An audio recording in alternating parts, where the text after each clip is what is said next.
Assalamualaikum warahmatullahi wabarakatuh. Apa kabar Ananda sekalian? Mudah-mudahan semuanya dalam keadaan sehat walafiat. Apalagi di masa sekarang ini masih dalam keadaan wabah yang menyebabkan Ananda harus belajar secara online di rumah masing-masing. Ananda sekalian harus tetap jaga kesehatan. Dan ingat, jangan keluar rumah jika tidak penting. Karena ini pertemuan awal kita, sebelumnya Ibu memperkenalkan diri dulu. Nama Ibu Deni Hastuti. Kalau ada keperluan yang mendadak, bisa datangi rumah Ibu di depan MTSN.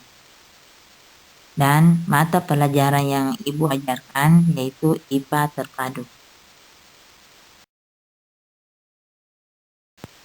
Nah, untuk pertemuan awal kita akan mempelajari materi tentang sistem reproduksi pada manusia. Coba Ananda pikirkan, bagaimana Ananda bisa berada di dunia ini? Bagaimana kita bisa mendapatkan makanan selama dalam kandungan ibu? Dan bagaimana pula kita dilahirkan? Bagaimana Ananda? Sudah dapat jawabannya? Nah, untuk lebih jelasnya, marilah kita bersama-sama membahas materi sistem reproduksi pada manusia.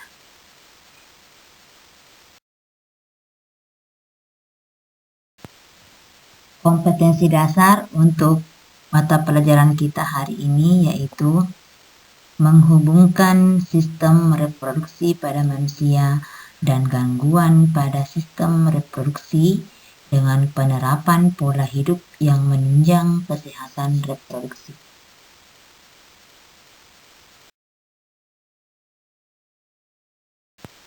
Nah, lanjut indikator 1. Menjelaskan proses pembelahan sel. 2. Menjelaskan sistem reproduksi manusia. 3. Menjelaskan berbagai kelainan dan penyakit pada sistem reproduksi. 4. Menjelaskan pola hidup yang menunjang kesehatan reproduksi. Nah, untuk mata pelajaran kita hari ini, kita akan mempelajari satu indikator yaitu menjelaskan proses pembelahan sel.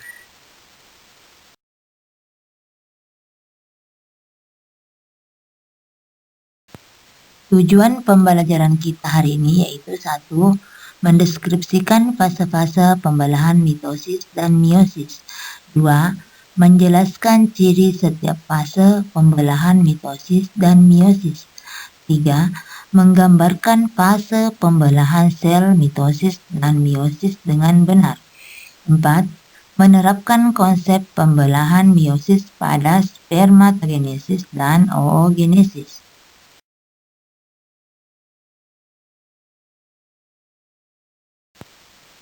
Sebelum kita mempelajari sistem reproduksi, terlebih dahulu kita akan membahas tentang pembelahan sel. Ananda sudah ketahui bahwa sel ini merupakan unit terkecil dari makhluk hidup. Dan pada awalnya manusia berasal dari satu sel. Sel tersebut kemudian mengalami pembelahan sehingga jumlah sel manusia pada saat dewasa dapat mencapai 200 triliun. Ada 3 alasan mengapa sel ini membelah. Yang pertama yaitu pembelahan sel ini yaitu untuk pertumbuhan. Yang kedua, untuk perbaikan. Yang ketiga, untuk pembelahan reproduksi. Yaitu dalam proses reproduksi inilah yang kita akan pelajari bahwa pada proses reproduksi seksual sangat diperlukan sel kelamin untuk membentuk individu baru. Proses pembentukan sel kelamin ini dilakukan dengan cara pembelahan sel. Nah, pembelahan sel ini terdiri atas dua, yaitu pembelahan mitosis dan pembelahan meiosis.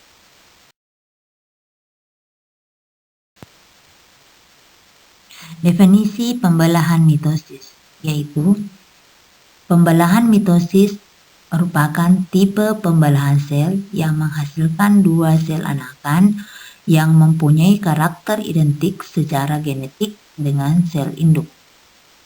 Artinya, kedua sel anakan yang terbentuk mempunyai susunan genetika yang sama dengan induknya, termasuk jumlah kromosom. Jika sel induk memiliki kromosom 2N atau diploid, maka jumlah kromosom yang dimiliki oleh sel anakan juga 2N. Misalnya, sel induk memiliki jumlah kromosom 23 pasang atau 46 buah. Maka, sel anakan juga memiliki jumlah kromosom 23 pasang atau 46 buah. Tadi Ibu menyatakan ada kata kromosom dan diploid. Kromosom yaitu materi genetik yang berperan dalam pewarisan sifat. Sedangkan sel diploid yaitu sel-sel yang kromosomnya dalam keadaan berpasangan.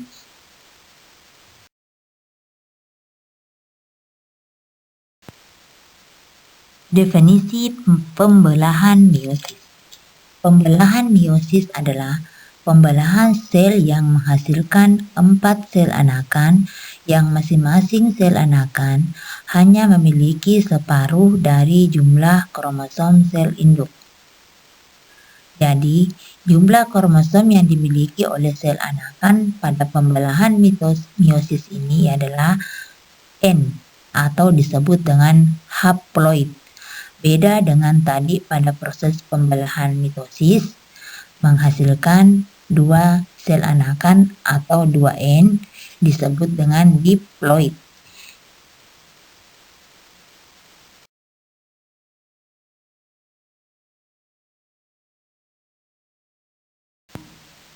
Ada 4 fase pembelahan mitosis, yaitu 1.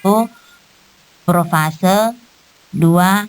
Metafase, 3. Anafase, 4. Telofase.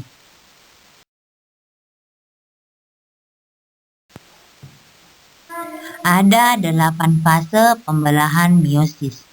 1. Fase profase 1, 2. Metafase 1, 3. Anafase 1, 4. Telofase 1, 5. Profase 2, 6. Metafase 2, 7. Anafase 2, dan 8. Telofase 2. Dari sini kita bisa melihat perbedaan antara proses pembelahan meiosis dan mitosis. Fase pembelahan mitosis hanya memiliki 1 fase pembelahan, sedangkan pembelahan meiosis memiliki 2 tingkat pembelahan, yaitu meiosis 1 dan meiosis 2. Inilah proses pembelahan mitosis. Fase pertama yaitu fase profase, membran inti mulai rusak menjadi bagian-bagian kecil atau fragmen. Kemudian benang-benang kromatin memadat menjadi kromosom. Fase metafase. Di sini kromosom mulai berjejer pada bidang pembelahan. Kemudian tahap ketiga fase anafase. Kromatid saudara dari setiap pasangan memisah menuju kutub yang berlawanan. Pada akhir anafase, kedua kutub sel memiliki kromosom yang jumlahnya sama.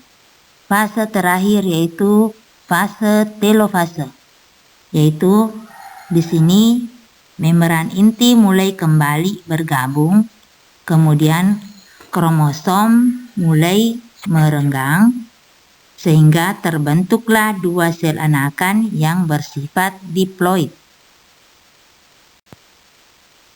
Sekarang kita lanjut. Inilah proses pembelahan meiosis, yaitu memiliki beberapa tahap. Yang pertama, profase 1, yaitu membran inti mulai rusak menjadi bagian-bagian kecil atau fragmen. Kemudian kromosom sudah mengganda dan memadat. Fase metafase 1, yaitu kromosom berjajar pada bidang pembelahan. Selanjutnya, fase anafase 1, di sini terjadi kromosom bergerak menuju ke kutub-kutub yang berlawanan. Selanjutnya, telofase 1, yaitu kromosom homolog memisah dan bergerak ke kutub-kutub yang berlawanan. Kemudian membran inti mulai terbentuk kembali. Selanjutnya, terbentuklah dua sel anakan yang bersifat haploid. Ya, berbeda tadi dengan fase pada proses pembelahan meiosis dengan mitosis. Kalau mitosis tadi hanya satu fase, satu tahap, sedangkan pada pembelahan mitosis terdiri atas dua tahap. Kita lanjut tahap selanjutnya, yaitu profase kedua, yaitu membran inti mulai rusak menjadi bagian-bagian kecil. Selanjutnya lanjut ke metafase 2, kromosom berjajar pada bidang pembelahan.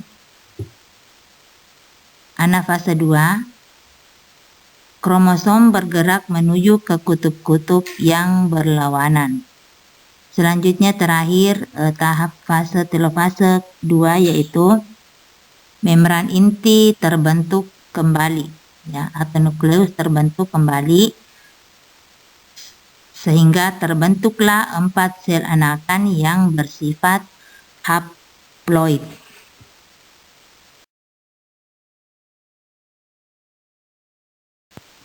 Setelah Ananda memperhatikan materi di atas, silakan Ananda mengerjakan latihan soal dan tugas berikut.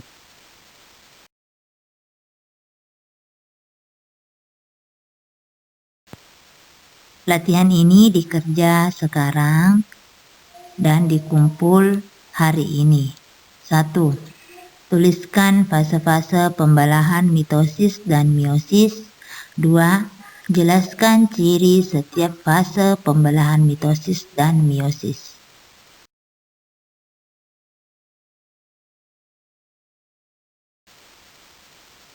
Tugas ini dikumpul pada pertemuan selanjutnya, yaitu gambarkan fase-fase pembelahan sel mitosis dan meiosis.